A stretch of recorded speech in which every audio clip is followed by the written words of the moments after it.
real nice time yourself. So you ought to give yourself a round of applause.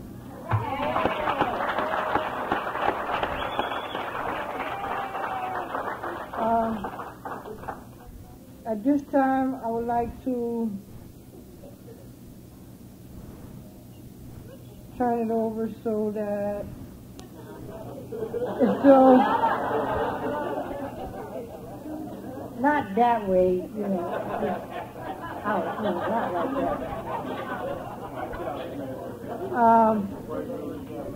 that. We thank Johnny to introduce our moderator for tonight, this morning.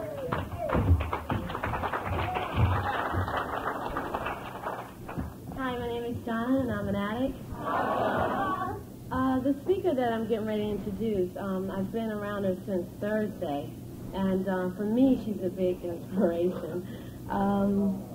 I don't really know what to say, but I really do like her a lot, and she's given me a lot of hope because I'm a newcomer, and I feel good today, and I'm glad to be sharing, you know, a room with her. And I find her to be very jazzy. So with that, I'm just going to turn it over to Dottie.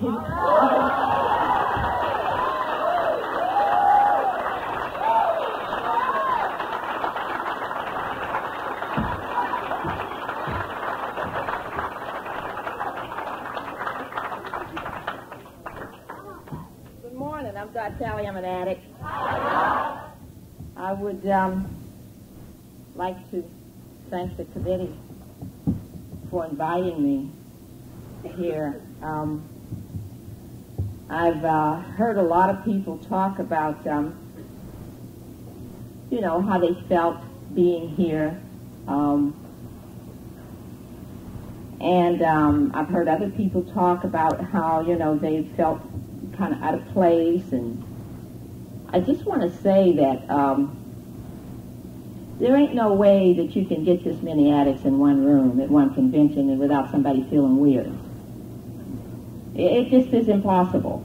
So, you know, if you have felt weird this weekend, just understand that it's okay to feel weird. You know, that the convention is great, everything's great, but you feel weird, and that's all right. You're allowed to do that. See, that's why I got clean, so I could feel like I feel. You know. And, but when I feel weird, I just start to talk to myself. I'm from Pittsburgh, Pennsylvania, and there ain't no way in the world I'm going to come way down here to Covington, Louisiana, and feel weird. It's too far, and it takes too much energy, and I ain't going to be here that long, so I got to feel good. See, I didn't get in recovery till I was 47, and I just ain't got but so much time.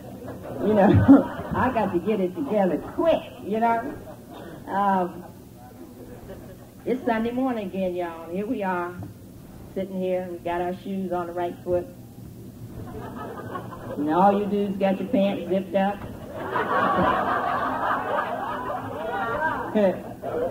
And the ladies, that some of us ladies that chose to have our undergarments on. And some of us made a decision not to put any on, but we remember where we left them.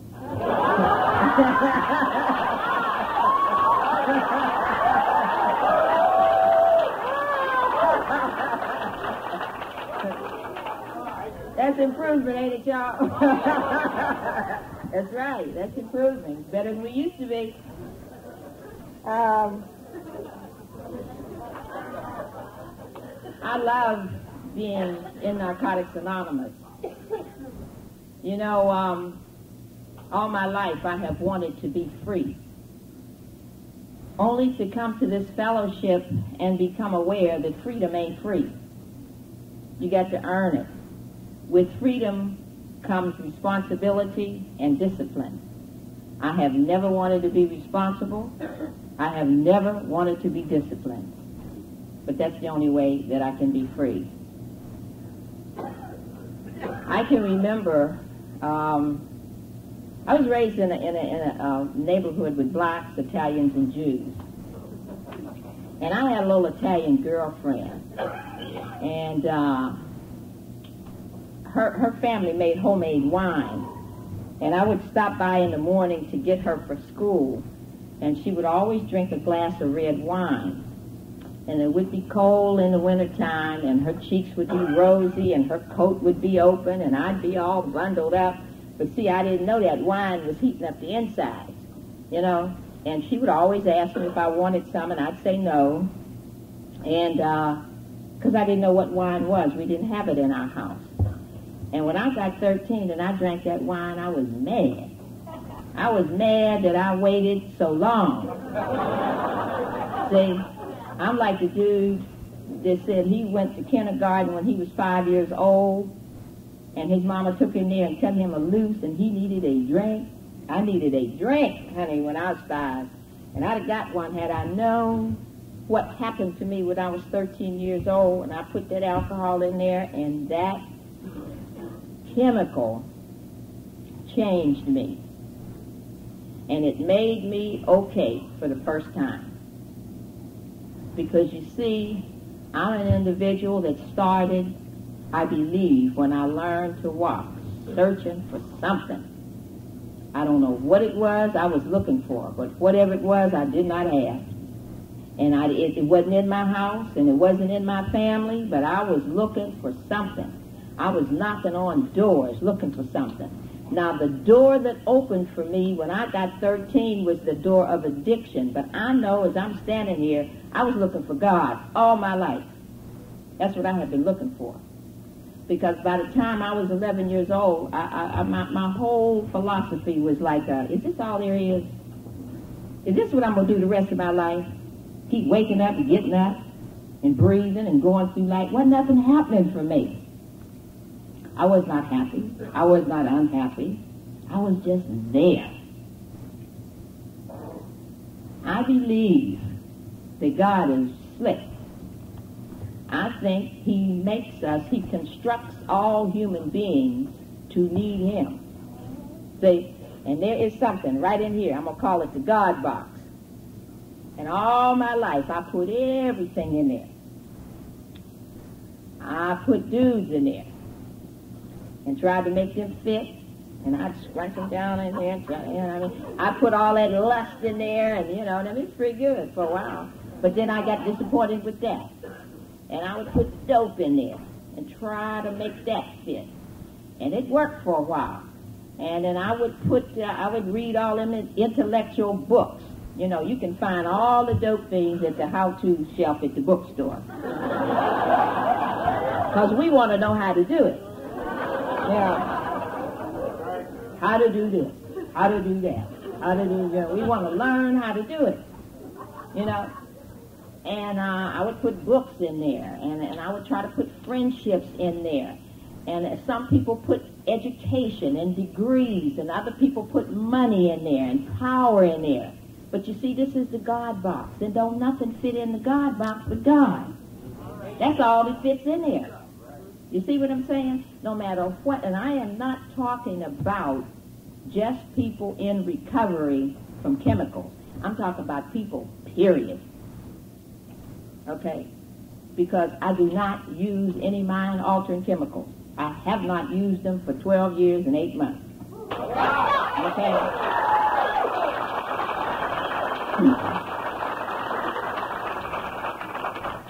I was somebody before I ever picked up anything. Sometimes we forget that. See, I did not start out my life taking chemicals. I was a messed up human being. You know? Number one, I was black. Now, y'all know black just got to be beautiful here in the last few years. But it was not beautiful when I was a kid. Okay? Then I was poor. I ain't never wanted to be poor.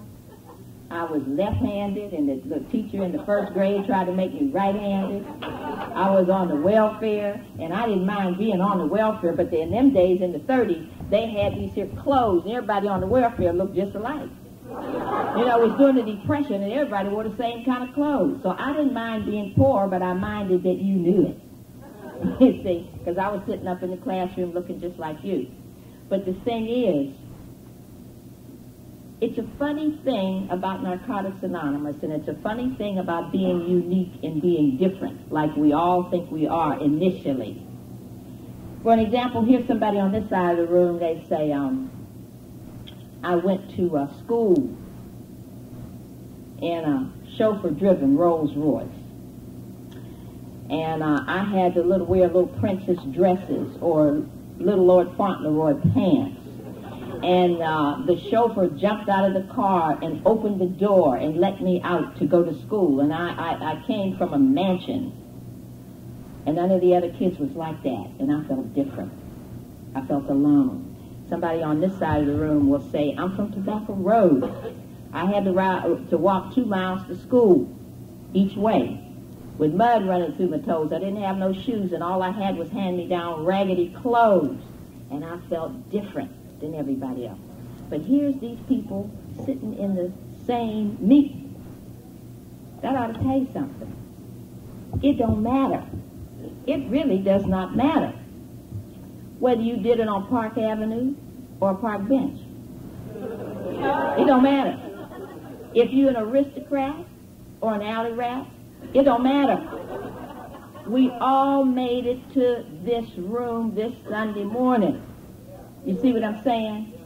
I am a person, and this is just my opinion, I don't believe in no such thing as a high bottom. I've seen all these young people coming in there last night to that meeting, falling in there, and my heart just starts to beat fast because I'd just be so grateful.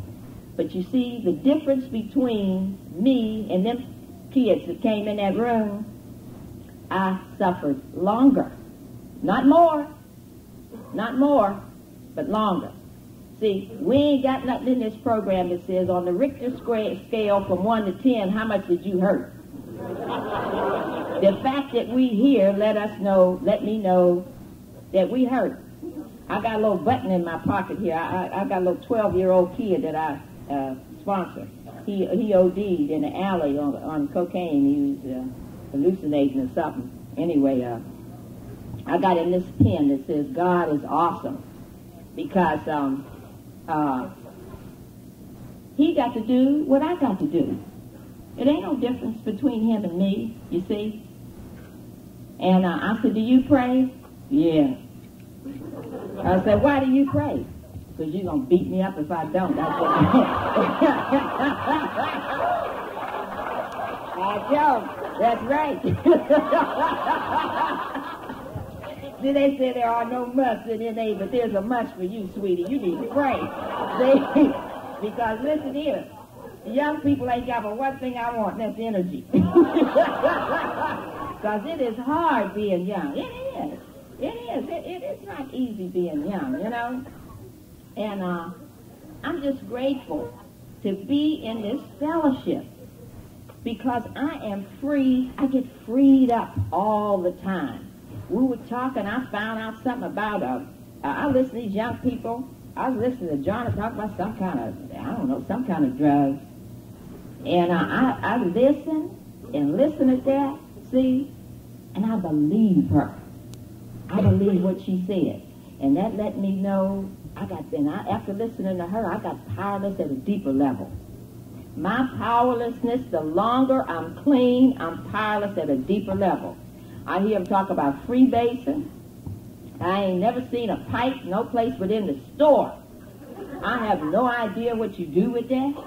But honey, shooting that cocaine was too much for me. I don't need to know about no basing. I don't need to know about no crack.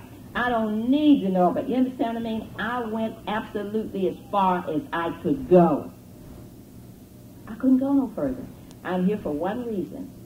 I was afraid to be out in the street without no mind. I was afraid of that. See, because I was cold-blooded, without feeling, and I did absolutely everything I had to do to survive out there. You know, and sometimes we come in here and we talk about it. You know, people get on my nerves anyway. Here we go. And I did everything but got on that needle, we'll say. And I'm sitting in the meeting and I'm hearing all the stuff that they did, and I'm wondering, what else was there to do? And they're talking about they stopped short. No, you didn't. You did absolutely everything that you could do. See what I mean? See, because people, let me tell you, we got all these status symbols here in this fellowship. Now, we lie and pretend we don't, but we do. I remember this guy. I was privileged to be in the inception in my area. And I remember this one guy, he never did verbalize it, but I'd ask somebody to talk at the meeting, and he would look at me and he'd say, oh yeah, what was this chemical choice? Very casually. See, because the real truth is, if they hadn't shot heroin or been in the penitentiary, he didn't want to hear them. That's really what it was. You know what I mean? I suggest to you that no matter what it is, there is no status, nothing. You understand what I mean? The point is, did you go to hell? See, that's the question. Did whatever you did send you to hell, your particular private hell? And if the answer is yes, then that's it. It ain't about what we did, and it ain't about what we didn't do, because we get hung up on that a lot of times. You know what I mean? And the only way to overcome that is to admit that you like that. See, I found out the truth is sure enough setting me free. It is sure enough setting me free. Because when I get raunchy and low down and have my own prejudices, like I remember my last years out in the street, I hated all young people. I hated them. And the reason I hated them is because I was out there past my generation. I didn't want to be out there. I was ashamed. My daughter was an addict. I'm an addict. Okay? I hated being out there. And I deliberately would forget the connection's name every day. I didn't want to know it. And I hated people knowing my name, you know? And I used to sit in my car, and I have the newspaper upside down like this, pretending like I was reading, trying to be cool. Now I'm watching in the rearview mirror here and in the side mirror over here. All the junkies is on the corner, and I don't want to be there. See, so I'm sitting in the car waiting on the connection. Eyes running. I would look up and the corner would be clean. And what had happened, the connection had come around the corner and called the people around the corner and sold them the dope. And when I looked up and seen the corner was gone, I wasn't worried about being cool. I would jump out the car, hey, and start running. Yes, Jeremy, start running down the street. See, but I did not like young people. Only to come to this fellowship, and Narcotics Anonymous is made up mainly of young people. So I had to face that. You see what I'm saying? The only way for me to overcome anything is to admit that's the way I am. You know what I mean? Whether it's fear, I don't care what it is, you know. I started experimenting with all chemicals. And very early, I went to the penitentiary. And the course of my life changed. First time I went to penitentiary. Because my family was supposed to visit me in the first 30 days and they were unable to come. And I really was looking forward to that. And I was hurt. And I made a decision, I wasn't going to depend on nobody else no more. Because when you depend on people, you put yourself in a position to be hurt. And I don't want to be hurt. And I built a wall that almost choked me to death until I come into this program. My motto became like Murphy's Law. If you think it's bad today, sweetie, wait till tomorrow. You know? And that's the way I lived. I got to where I could not feel anything. I used to watch people in the penitentiary, and I'd see them women crying, and I would envy them. I couldn't feel. For so many years, it was like I put my emotions on ice, and I just went through the motions of doing absolutely everything you'd have to do. It's time to laugh, and I would laugh.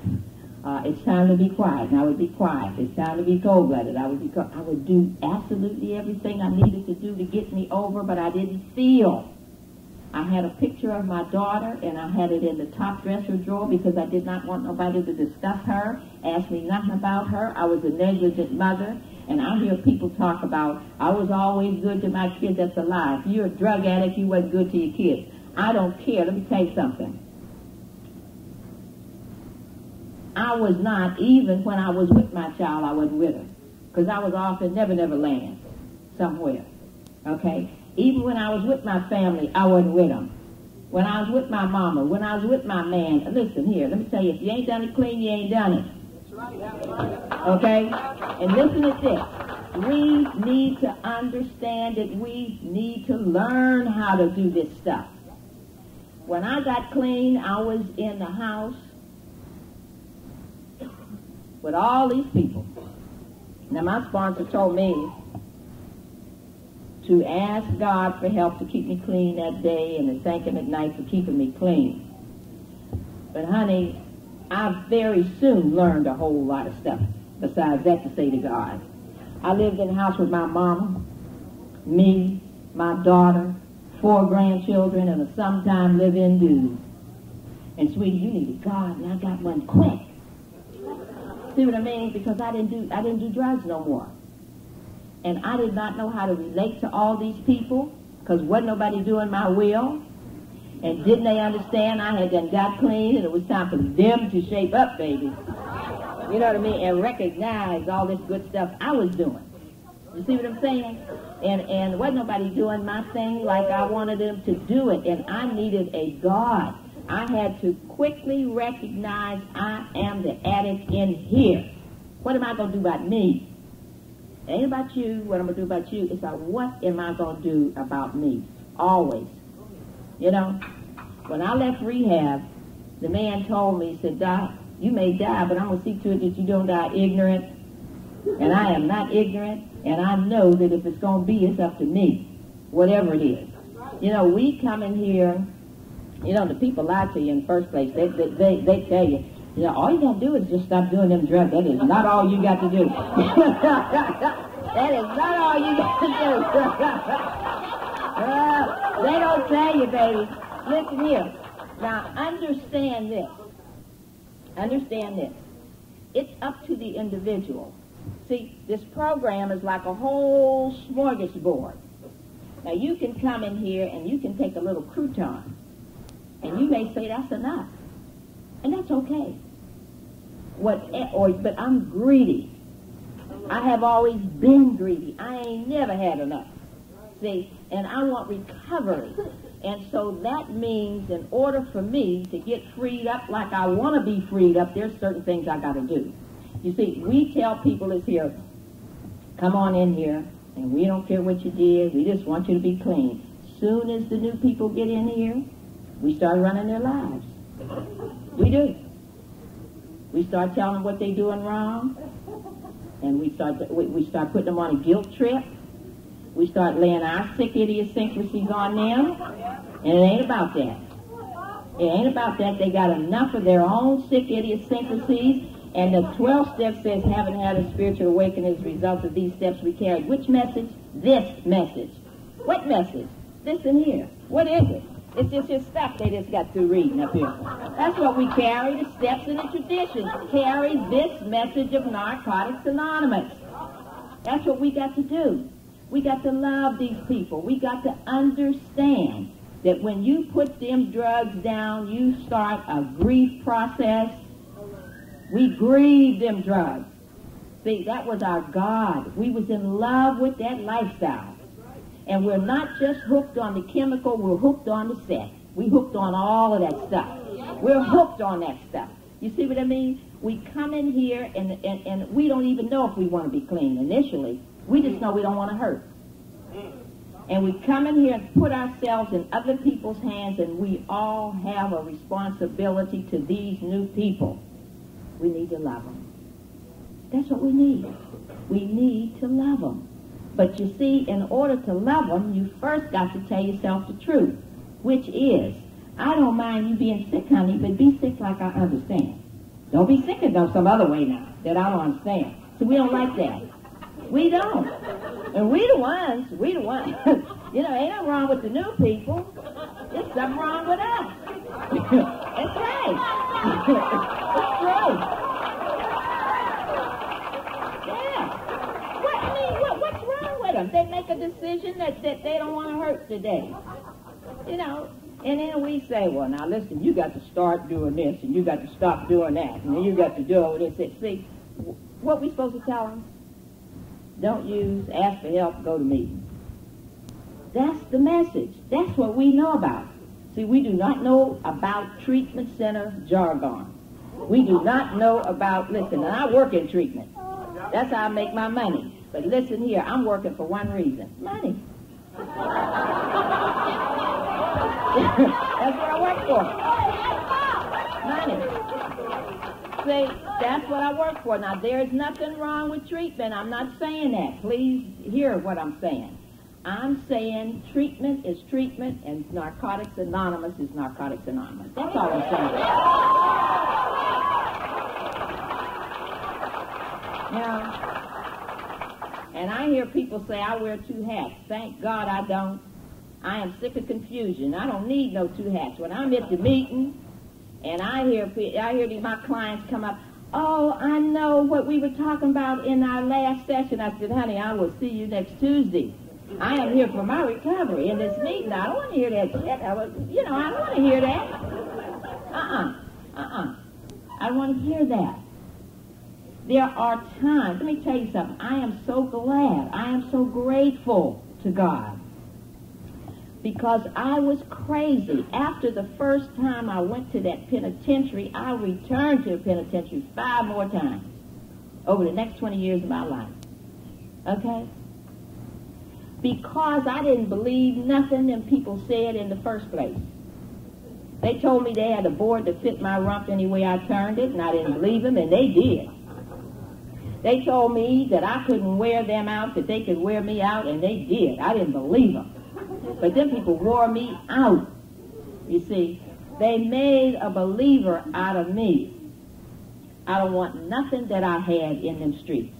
I have quit lying to myself for how great it was. It was not great any time that I could start dying inch by inch at the age of 13. It wasn't great. I have never lived. I remember being 4 months clean and being uncomfortable. And I kept saying, oh, if I could only find a way to be comfortable. If I could just unscrew my head and put it in the dresser drawer and shut the drawer for a while. Turn off them feelings. Turn off that thinking. Just turn it off. And I'm sitting at a meeting 4 months clean, and it come to me, God, how would you expect to be comfortable? You have never lived in the real world 4 months ever in your life without taking something. I had never done it. In the penitentiary, that's why I could do so much time, because I either got high, thought about the last time I had been high, made arrangements to get high. I have been strung out like a dog in the penitentiary. You see what I'm saying? So I had never been anywhere without taking something.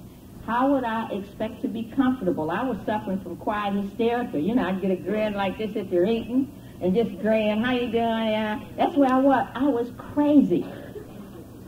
But I needed to be crazy. I needed time to be crazy. And so does everybody else is crazy. All these people that's coming here, I don't care how they looking and stuff. They're crazy. But, I mean, why would they not be? Why would they not be? You come in here and you start to grieve. You start to grieve them drugs. You grieve that streak. You grieve that what you called excitement. But you see, you got to understand, we don't know the difference between excitement and confusion. We don't know the difference. You know, there is a difference, because that was not exciting. It wasn't, okay? But you got to give people, we got to give these people time to get well, time to get better. Because it's just like running on a racetrack. You ever go to the racetrack? And here's these horses running. That's the way we do. And, you know, they put them blinders on the horses because they don't want the horse to look over to the left or over to the right. And you're just running down to the finish line, running down. Somebody opened the doors of Narcotics Anonymous, and you just bust through the door. You see what I mean? Then when you get in the meeting, just like when you get in the stable, the trainer, don't the trainer rub you down, rub the horse down, all that sweat, the trainer takes care of the horse. He don't want the horse to get a cold. So they throw the blankets over him. They rub him down and all like that. And the horse is skittish and does all that stuff. That's the way we are. That's how we're supposed to sponsor each other. Rub them down, talk shit to them. You're going to be all right. You're going to be all right. That's right. Yeah, that's what we need to do. That's what we need to do. You know what I mean? Because that's what you do with crazy people. That's what they did to me. That's what they did to me. You know, we need time, baby. We need time to change. We need time to get better. I know I got sick out there. I really got sick. I was a nut. I used to wake up in the nut house, and you know, they got a green on them walls in the nut house. I call it the nut house green. There ain't no other green, no place. I would come to myself, I said, oh no. Yeah, I'm in here again. And you know where you at when there ain't no doorknob on your side of the door. They had locked me up again. But I don't know how. I was clean a long time before I found out I was in the right place. Because I started riots. I have always started riots. You know what I mean? I used to carry them signs, baby, in the street. My sponsor told me, Doc, you to carry the sign that said, kill me when I get to the corner. Because I carried signs. I just marched. I would march, and in them nut houses, I would start riots. One time I started riots because they wouldn't give us no matches. And I'm the head nut, and then I rallied all the rest of the nuts. You know what I mean? Oh. You know, but because I tell you, I was crazy because I could not get comfortable inside my skin. Today, let me tell you something, my insides match up with my outsides today.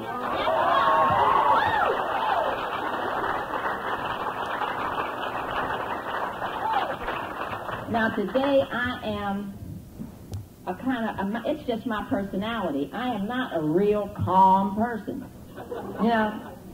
But that's okay. See, because in my addiction, I try to be deep. You know, we like the deep ones. When you talk heavy. Yeah, we like that. I ain't deep no more, and I ain't heavy no more. And I think the reason that is because I got a God. And I did not get a God until I was forced to get a God. I did not come to this program until I was forced to come. I did absolutely everything I could do to stay out here. There was nothing else for me to do. I am not here because I was curious about what y'all was doing. I'm here because I was driven to be here. I was driven. I did not want to be powerless over anything. And when I seen them steps, they talking about powerless, you know what I mean? And finally I come to know, okay, Doc, that's what the problem was. You didn't have no power. You didn't have no power. Then I checked out step 2, and step 2 said, sweetie, you need some power. You need some.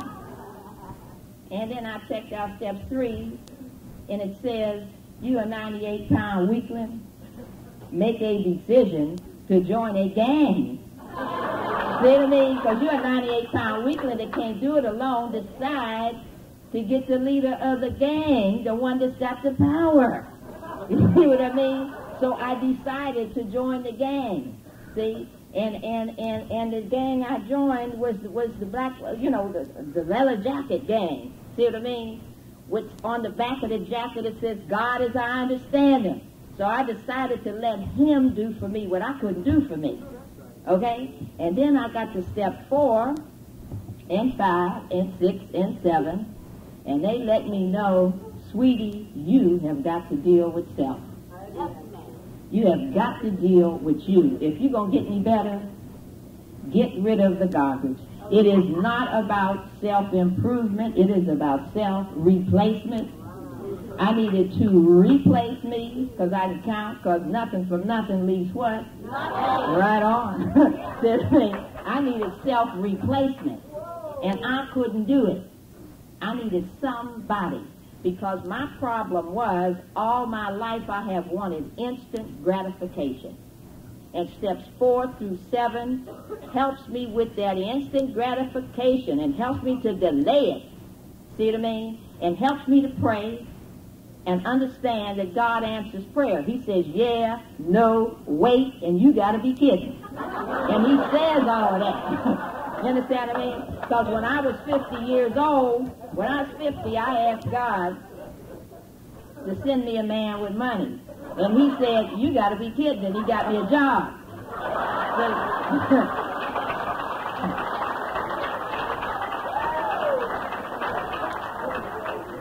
I didn't want no job. I wanted a man with some money, and guess what? I still do. I still do. Okay? But you see, it helped me to get rid of me, because all my instant gratification was, lay it on me now. Give it to me good. Give me more. Me, what I think, what I feel, what I want. Me, my this, my... That's, you know what I mean? That's addiction. See, that's addiction. And step 4 through 7 helps me deal with untreated addiction. That's why it's there. Then when I get to 8 and 9, it helps me deal with my relationship with you guys. I get so sick of everybody thinking relationships just mean somebody you're screwing. That is not the only relationships that you are in. There would not be all this controversy and this and that, and back and forth this and back and forth that, if it weren't that we're in relationships with each other, with our kids, with our parents, with our men or women, or wives or husbands, with our bosses, with the people in this fellowship. We are in relationships in all these committees we're on and stuff. That's relationships. Step 8 and 9 helps me deal with my relationships. That's what that's about. And it helps me look at me. Because let me tell you, if you don't believe there's a God, go to an area service meeting. Because I know absolutely who runs Narcotics Anonymous, because it wouldn't be here. If it was up to us, it wouldn't be here. I have watched on a continuing basis God work in the group conscience. I always watch it. I always watch it, because we would totally wipe this thing out. It would have been gone. You know what I mean? Where it says NA must never be organized, we take that serious. So I know who runs Narcotics Anonymous. God runs it. And when people say, don't tell the newcomer about God, I wonder, what else do you have? What do you have? See, when somebody's black knuckling it, or white knuckling it, you understand what I mean? Let me tell you, who in this room can remove that craving? Who? We can't do it. We cannot. I would do it for people if I could do it, but I can't do it. And I got to turn them over to somebody who can, who will help them just for today. You see what I mean? Because we need, forget them messed up yesterdays that we have. Let me tell you something. My mind was out to get me. My mind will wipe me out if I let it. Why would I listen to something that would let me go to the penitentiary 6 times? Do you think I listen to me? I don't listen to me. I do what I know is the healthy thing for me to do about me. Because, see, I can get crazy quick. I come in and I say, I don't want to go to the meeting tonight because I'm tired. Ain't I going to be tired tomorrow? I told you I went to work when I was 50. I'm tired every day. See what I mean? Why would I listen to me? I do what I need to do for me. I make good choices for Dot Callie. I keep saying I love her. Okay? That's a decision. Being happy is a decision that I make. Happy is a happening. And I make a happening every day. Let me tell you what I mean. When I get up in the morning, and I got arthritis, I get up in the morning, my mind could tell me, don't go to work, it's a lousy day, do this or do that. I make a conscious decision that I am going to do something okay for me. Okay? It ain't about just paying dues no more, or working for the man. It's about doing something that's okay for me. And what I do is get in an attitude of gratitude. Let me tell you how I do that. I get my towel, and I start down that hall. And I get to the bathroom, the bathtub's clean. I reach for the soap, and it's there. I turn the water on, and it's hot. I look at the clock, and I got time to take a bath. You understand? I look for things to be grateful for. I used to jump up out of the bed, grab my coat, put on a pair of shoes, put the money in my pocket, and go cop with no clothes. Got busted so many times, butt naked up under the coat. The matron said, "Wait a minute, don't open the coat." But see, she knew I had no clothes on. You understand what I'm saying? See, so don't tell me you got to learn how to be grateful. We don't come here knowing this stuff. I learned how to get high by practicing getting high. That's how I learned to get high. I learned how to be in recovery by practicing how to be in recovery. I learned to be happy by making a choice to be happy, making a conscious decision. See, because I'm learning to tell me the truth, and the truth is I love being depressed. Absolutely. I had the market corner on depression, honey. I could be depressed. Y'all think you know how to be depressed. You know how to be depressed. Listen, sometimes I would decide to do it and plan it. And then sometimes it would just seem like a good idea at the time. You know, a little bit bored, don't have nothing else to do. Get depressed. You know? One time I went on an 8-day depression, and I hadn't planned that one. And I started running out of cigarettes, and I ran out of food. But you see, you can't put clothes on and come out and go across the street to the store. You got to hang in there and be depressed. And I was down to eating oatmeal and sugar. And then oatmeal. That's all I had. Wasn't smoking. But you see, after about 4 or 5 days, you can't come out and go to no store because it's just getting good. When your eyes start sinking back in your head, and when you look in the mirror, and you can see the weight of the world on your shoulders. You know what I mean? And nobody appreciates you. You know what I mean? Nobody appreciates it. That's being depressed, baby. And I would whip it up and whip it up. And the way I got out of that room that time was my brother-in-law crawled across the roof and was going to kick my door in because he thought I was in there dead.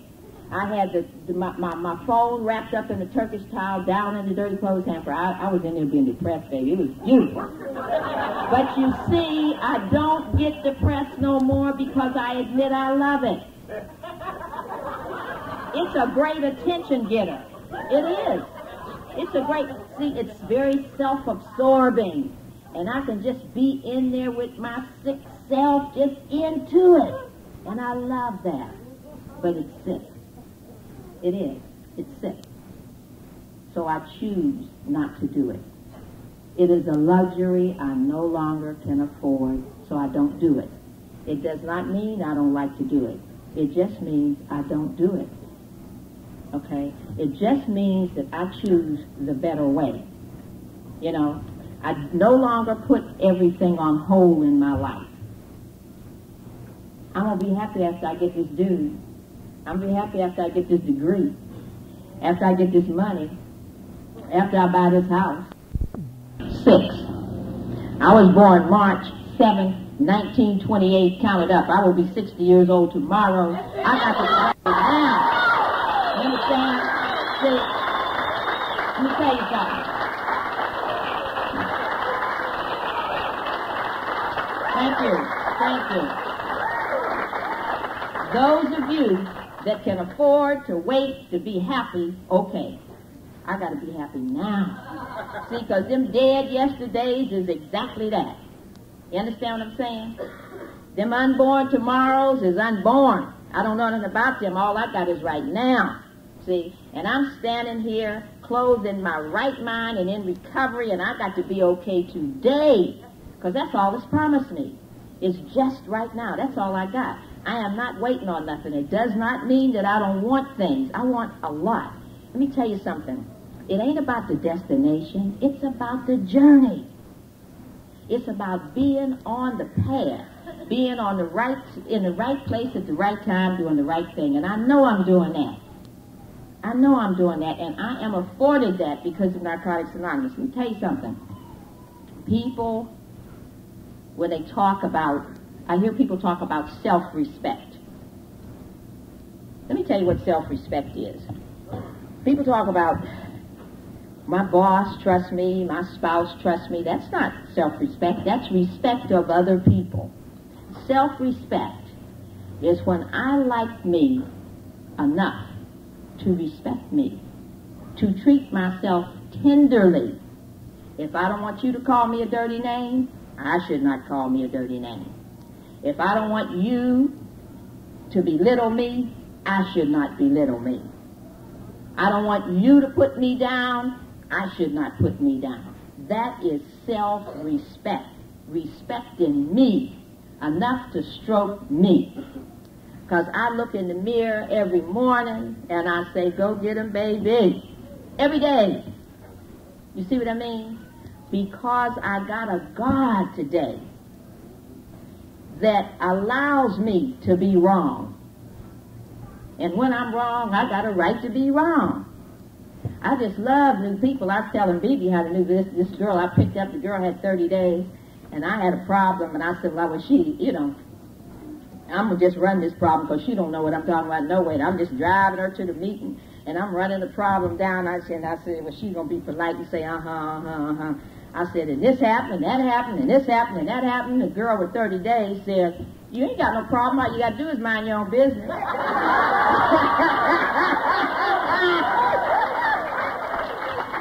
I loved it. I almost wrecked the car. I couldn't believe she said, now that's deep. Yeah, I like that guy. That's what she told me.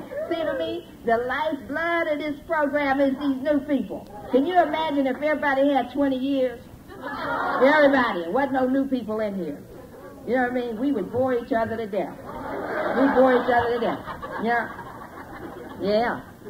I love it. I love God's program. I really do. And let me tell you something. Sometimes we get upset because people come and they take what they want and then they leave. Narcotics Anonymous is for people who want it. It is not for people who need it. Yep. There are people who need it that will never get it because they don't want it. And that's okay. I'm very grateful that I want it. In closing, I would like to read something. And when I read this, I always attribute it to Narcotics Anonymous.